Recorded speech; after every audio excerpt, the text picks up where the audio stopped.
जय श्री राधे। मैं अंजलि कुमावत आपका वंदन करती हूँ, अभिनंदन करती हूँ। वैशाख माह में 10वां अध्याय।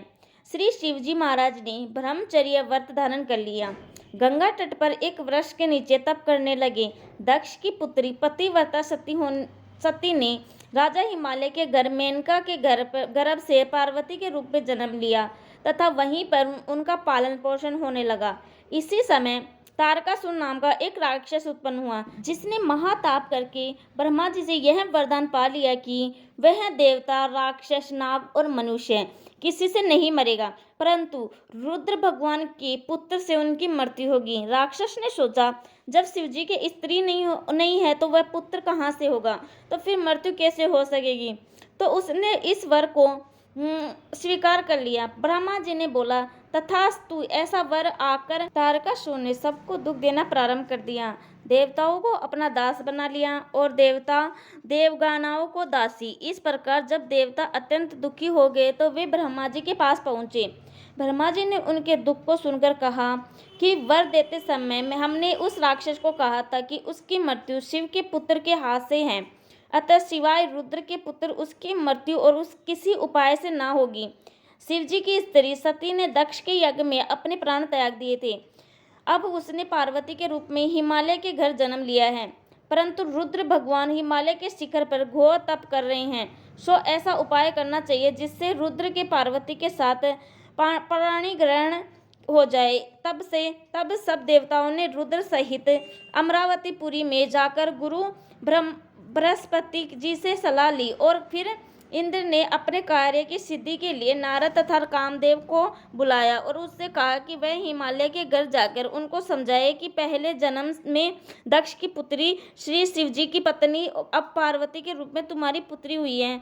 सती के वियोग में श्री महादेव जी तुम्हारे शिखर पर तप कर रहे हैं, इसीलिए तुम अपनी कन्या का विवाह उनसे कर दो, जिससे वहां जाकर उनकी सेवा कर सके, वही उसके पति होंगे।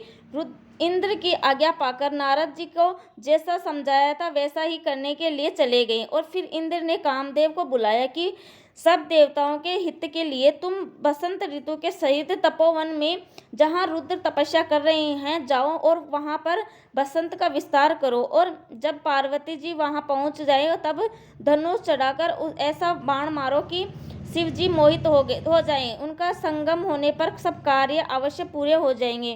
कामदेव ने ऐसा आज्ञा पाकर अपनी रीति को साथ लेकर तपोवन में बसंत ऋतु का प्रसार किया। एक समय श्री महादेव जी के पास उनकी सेवा करने के लिए पार्वती जी बैठी हुई थी कि तभी कामदेव ने पीछे की तरफ से वृक्ष के ओट में होकर शिव को बाण मारा तो शिवजी का मन चलायमान हो गया।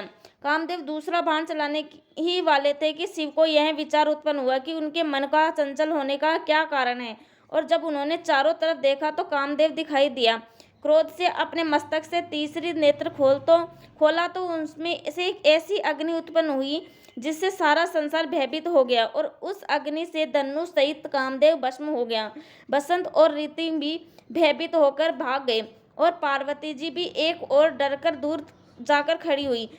तब स्त्री की निकटता दूर करने के लिए महादेव जी भी अधैर्य हो गए। हित के सिद्ध करने वाले देवताओं का कार्य सफल न हुआ, किंतु उल्टा अनर्थ हुआ। जो कोई साधुओं से दुष्टता करता है उसके साथ ऐसा ही होता है।